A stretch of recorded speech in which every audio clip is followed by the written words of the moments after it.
Hello friends, myself Sanjay Kaushik. Today I am going to deliver a lecture on soft skills and effective communication. आज हम soft skills और effective communication पर चर्चा करेंगे। तो student सबसे पहले आपको ये पता होना चाहिए कि सॉफ्ट स्किल्स क्या होती हैं और प्रभावशाली संचार जो है वो क्या होता है। सबसे पहले डिस्कस करते हैं what are soft skills. Soft skills क्या होती हैं? Skills, abilities and traits that pertain to personality, attitude and behavior. Soft skills जो हैं स्किल्स होती हैं, कुशलताएं होती हैं, एबिलिटीज योग्यताएं होती हैं, ट्रेट्स विशेषताएं होती हैं जो रिलेट होती हैं पर्सनैलिटी से, व्यक्तित्व से, एटीट्यूड जो अपना रुख होता है, व्यवहार होता है, बिहेवियर व्यवहार।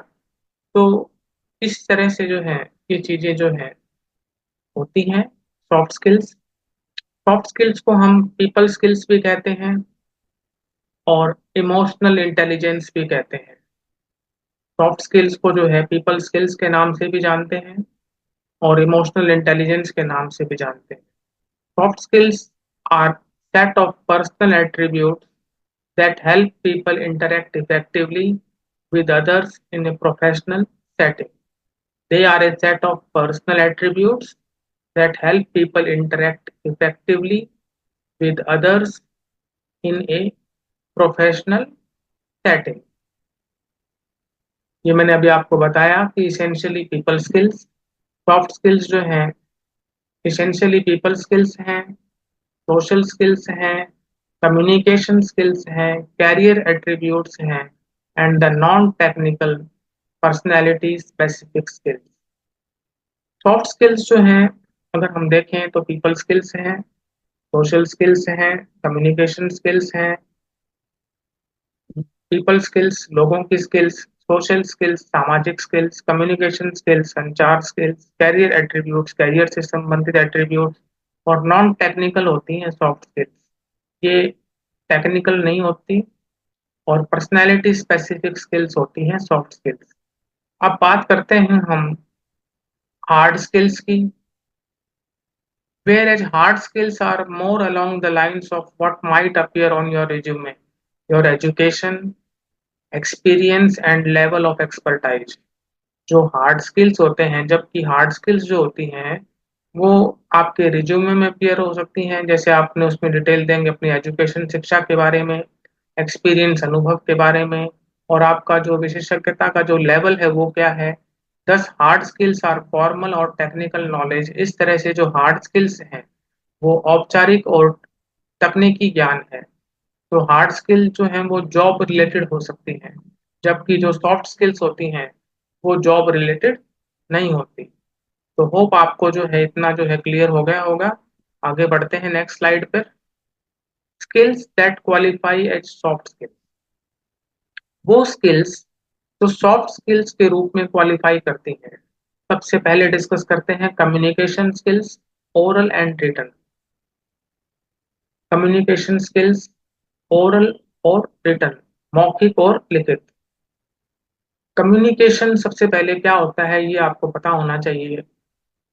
Communication is the ability to convey messages clearly and understand the need of others.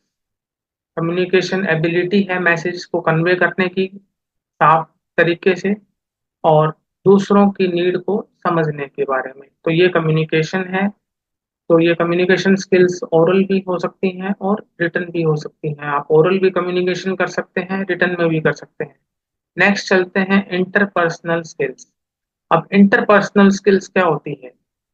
Interpersonal skills में हम देखेंगे इंटरपर्सनल में behaviours and tactics a person uses to interact with others effectively. Behaviour व्यवहार, टैक्टिक्स जो use करता है एक व्यक्ति दूसरों के साथ प्रभावशाली तरीके से बातचीत करने के लिए। और ये जो इंटरपर्सनल स्किल है ये पर्सन जो है सारे समय इसको यूज करता है, हर टाइम इसको यूज करता है जब वो दूसरों के साथ डील करता है। वेदर इन वर्क प्लेस, चाहे वो वर्क प्लेस हो जहाँ काम करता है व्यक्ति, इन सोशल सिचुएशंस, सामाजिक स्थिति हो, और विद इन अ फैमिली या कोई परिवार हो, उसमें भी जो है ये इंटरपर्सनल स्किल्स जो हैं पर्सन सारा टाइम यूज करता रहता है। नेक्स्ट चलते हैं लिसनिंग स्किल्स पर। लिसनिंग स्किल्स वो एबिलिटी है to accurately receive and interpret messages in the communication process. Listening is the ability to accurately receive and interpret messages in the communication process. Listening is key to all effective communication. Listening ability है accurately receive करने के लिए और messages को interpret करने के लिए संचार प्रक्रिया में। लिसनिंग इज की टू ऑल इफेक्टिव कम्युनिकेशन। जो भी प्रभावशाली कम्युनिकेशन होता है उसमें लिसनिंग जो है मेन है, की है उसकी चाबी है। अब चलते हैं प्रॉब्लम सॉल्विंग स्किल्स पर। प्रॉब्लम सॉल्विंग स्किल्स क्या होती हैं? The ability to address and overcome challenges in the place. Problem solving skills एक एबिलिटी है एड्रेस करने की, संबोधित करने के लिए और चैलेंजेस को ओवरकम करने के लिए। जो व्यक्ति जहाँ पर काम करता है जिस जगह पर, तो उसमें जो है उसको जो है ओवरकम करना होता है चैलेंजेस को, और एड्रेस करने की जो है वो एबिलिटी होती है। It involve critical thinking. इसमें क्रिटिकल थिंकिंग इन्वॉल्व होती है, डिसीजन मेकिंग इन्वॉल्व होती है, क्रिएटिविटी इन्वॉल्व होती है और इंफॉर्मेशन प्रोसेसिंग जो है वो इन्वॉल्व होती है। तो प्रॉब्लम सॉल्विंग में हम ये मानेंगे the ability to address and overcome challenges in the place. It involve critical thinking, decision making, creativity and information processing. Now we move on to leadership skills. अब लीडरशिप स्किल्स क्या होती है? जो नेतृत्व से संबंधित जो कौशल है वो क्या होता है? Leadership include A variety of abilities. Leadership में एबिलिटीज की जो है वैरायटी होती है that help people guide and motivate A group towards a common गोल। जो लोगों की हेल्प करता है गाइड करने के लिए, मार्गदर्शन करने के लिए, एंड मोटिवेट एक ग्रुप को मोटिवेट करने के लिए, प्रेरित करने के लिए टुवर्ड्स ए कॉमन गोल, जो एक सामान्य लक्ष्य होता है उसके प्रति। तो लीडरशिप नेतृत्व कौशल है जिसमें वैरायटी ऑफ एबिलिटीज हैं जो लोगों की हेल्प करती हैं किसी ग्रुप को गाइड और मोटिवेट करने के लिए एक सामान्य लक्ष्य की ओर। अब चलते हैं कन्फ्लिक्ट रेजोल्यूशन। कन्फ्लिक्ट जो द्वंद्व होता है उसका जो है समाधान। Conflict resolution is the process of finding a peaceful solution to a disagreement between two or more parties. Conflict resolution एक शांतिपूर्ण समाधान की प्रक्रिया है जब दो या दो से अधिक जो पार्टीज होती हैं उनके मध्य जो है डिसएग्रीमेंट हो, असहमति हो। तो ये है आपका कन्फ्लिक्ट रेजोल्यूशन। अब बढ़ते हैं टीम वर्क। टीम वर्क आपको पता ही है, जैसे कोई भी गेम होता है तो कोई टीम जीतती है तो वो टीम वर्क की वजह से जीतती है। तो टीम भावना जो है अगर होगी तभी जो है सफलता मिलती है। तो टीम वर्क है क्या? The ability to work well with others. वो योग्यता दूसरों के साथ जो है अच्छी तरह से काम करने के लिए। Collaborative effort of a group to achieve a common goal. और ये एक किस्म से सामूहिक प्रयास होता है ग्रुप का कॉमन गोल को प्राप्त करने के लिए, और to complete a task in an effective way. और किसी कार्य को प्रभावशाली तरीके से पूर्ण करना। तो ये बातें हम टीम वर्क में लेंगे। अब चलते हैं वर्क एथिक्स में। वर्क एथिक्स क्या होते हैं? वर्क एथिक्स है a set of values, beliefs and principle that guide an individual's approach to work. Work ethics होते हैं ए सेट ऑफ वैल्यूज, मूल्यों का एक सेट, बिलीव्स विश्वास का सेट, प्रिंसिपल सिद्धांतों का सेट, जो किसी व्यक्ति की जो अप्रोच है काम के प्रति उसको गाइड करते हैं। It means being dedicated to your job. इसका मतलब होता है कि अपने का जॉब जो नौकरी है जो काम है उसके प्रति समर्पित होना। Displaying a level of discipline, एक अनुशासन का जो लेवल है उसको प्रदर्शित करना, and demonstrating a commitment to achieving goals, और एक कमिटमेंट जो होती है, जो निष्ठा होती है, उसको प्रदर्शित करना लक्ष्यों को प्राप्त करने के लिए। तो ये बातें हम वर्क एथिक्स में लेंगे। अब आगे बढ़ते हैं टाइम मैनेजमेंट, समय का प्रबंध। टाइम मैनेजमेंट है process of organising and planning. Organising होता है संगठित करना, प्लानिंग होता है योजना बनाना, उसकी प्रक्रिया है how to divide your time between different activities. जो भिन्न भिन्न गतिविधियां आप करते हैं उसमें आप अपने समय को कैसे बांटेंगे, उसका विभाजन कैसे करेंगे। तो ये प्रोसेस है of organising and planning how to divide your time between different activities. Next है ability to work under pressure. Pressure के अधीन जो है काम करने की योग्यता। तो ability to work under pressure में लेंगे ability to handle stress, stress को हैंडल करना, जो तनाव है, जो दबाव है, उसको हैंडल करना, and constraints in the work place, जो कार्यस्थल है आपका, उसमें जो बाधाएं हैं उनको हैंडल करने की ability, such as tight deadlines, जैसे मान लो टाइट डेडलाइंस हो कि भाई ये काम हमें इस समय सीमा में करना ही है।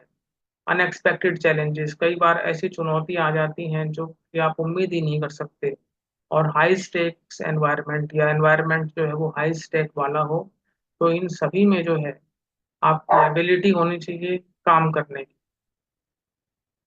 अब कम्युनिकेशन स्किल्स क्या है? Communication is a two way process. Communication एक जो है टू वे प्रोसेस होता है। Communication is the transfer of information from one person to another. Communication जो है ट्रांसफर है इंफॉर्मेशन का, सूचना का, एक व्यक्ति से दूसरे व्यक्ति को। Every person has to essentially and effectively communicate with others. प्रत्येक व्यक्ति को जो है आवश्यक रूप से और प्रभावशाली रूप से दूसरों के साथ कम्युनिकेट करना ही होता है। Communication skills form the corner stone of soft skills. जो कम्युनिकेशन स्किल्स हैं वो सॉफ्ट स्किल्स का कॉर्नर स्टोन है, यानी जो मेन बिंदु है। तो ये कम्युनिकेशन स्किल्स के बारे में हमने पढ़ा। अब आगे बढ़ते हैं। What is effective communication? प्रभावशाली कम्युनिकेशन क्या है? According to the Collins essential dictionary 2006 second edition, it's a noun meaning first point the exchange of information, ideas और फीलिंग्स। इंफॉर्मेशन सूचना, आइडियाज विचार, फीलिंग्स भावनाएं, उनका आदान प्रदान। सेकंड पॉइंट है something communicated such as a message. किसी चीज को कम्युनिकेट किया गया हो जैसे कि मैसेज, संदेश। थर्ड है कम्युनिकेशंस मीन्स ऑफ ट्रेवलिंग और सेंडिंग मैसेजेस। तो इसमें मीन्स ऑफ ट्रेवलिंग जो यातायात के जो मीन्स हैं, और सेंडिंग मैसेजेस, मैसेजेस को सेंड करना। It's an art as much as a science. ये जो है कला भी है जितना कि ये विज्ञान है। आगे बढ़ते हैं। How to communicate effectively. आप प्रभावशाली रूप से कैसे कम्युनिकेट करेंगे? इसमें फर्स्ट है आपका कंट्रोल फियर। जब भी आप कम्युनिकेट करें तो आप में किसी भी किस्म का जो फियर है, जो भय है, वो नहीं होना चाहिए। अगर आपके अंदर भय होगा तो आप अच्छी तरह से कम्युनिकेट नहीं कर पाएंगे। तो सबसे पहली चीज ये है कि आपको अपने ऊपर भय पर नियंत्रण रखना होगा, तभी आप इफेक्टिवली कम्युनिकेट कर सकते हैं। नेक्स्ट है एक्टिव लिसनिंग। एक्टिव लिसनिंग में ये बात है कि जो स्पीकर जो बोल रहा है, जो उसके थॉट्स हैं, जो उसके विचार हैं, उसको आप एक्टिवली सुने, और उसके बाद बाद में अपनी बात रखें, न कि बीच में। तो वो एक्टिव लिसनिंग है, सक्रिय होकर सुनना। नेक्स्ट है establish eye contact with the listener. जो स्पीकर है, जो बोल रहा है, जो अपना वक्तव्य दे रहा है, तो जो श्रोता है, जो सुनने वाले हैं, उनके साथ स्पीकर को जो है आई कांटेक्ट को एस्टेब्लिश करना चाहिए। नेक्स्ट है think before you talk. Speaker जो भी अपना विचार रख रहा है, जो भी बात वो कह रहा है, तो उसको बोलने से पहले उसको सोचना चाहिए, बगैर सोचे नहीं बोलना चाहिए। Use gestures effectively. स्पीकर को जो है जब वो बोलता है तो उस समय वो जेस्चर्स का भी यूज करता है, कोई हाथों का इशारा, कोई उंगलियों का इशारा, जो भी हाव भाव वो यूज करता है वो प्रभावशाली रूप से उसको यूज करने चाहिए। Pause at the right place. Speaker अपना लेक्चर जब देता है तो उसको जहाँ भी उसको रुकने की आवश्यकता है वहां पर उसको रुकना चाहिए, अप्रोप्रिएट प्लेस पर उसको थोड़ा सा पॉज देना चाहिए, उसके बाद उसको आगे बढ़ना चाहिए। नेक्स्ट है find out what your listeners want. Speaker को ये भी देखना चाहिए कि जो वो बोल रहा है क्या उसके जो लिसनर्स हैं उसको वो चीज़ चाहिए। तो उसको इन बातों का भी ध्यान रखना चाहिए। अगर लिसनर्स को वो चीज़ चाहिए ही नहीं तो उसको जो है उन चीज़ों पर ज़्यादा नहीं बोलना चाहिए। लिसनर्स की आवश्यकताओं के अनुसार उसका जो है लेक्चर होना चाहिए। Reiterate the major points. जो मुख्य बिंदु हैं उसके कम्युनिकेशन के, उसके लेक्चर के, उनको उसको फिर से दोहराना चाहिए, तो फिर से कहना चाहिए। Ask for feedback. और बाद में जो उसने बात कही है, अपना जो वक्तव्य दिया है, उसके लिए उसको फीडबैक मांगनी चाहिए। जो श्रोता हैं, जो लिसनर हैं, वो अपनी जो है फीडबैक देंगे। तो ये चीजें जो है आपको जो है इफेक्टिवली कम्युनिकेट करने में जो है हेल्प करेंगी। थैंक्स। तो स्टूडेंट्स, आपको जो है सॉफ्ट स्किल्स और इफेक्टिव कम्युनिकेशन पर आज अपने मैंने लेक्चर दिया। होप आपको जो है लेक्चर अच्छा लगा होगा। मिलते हैं स्टूडेंट्स आगे नेक्स्ट वीडियो में। Thank you.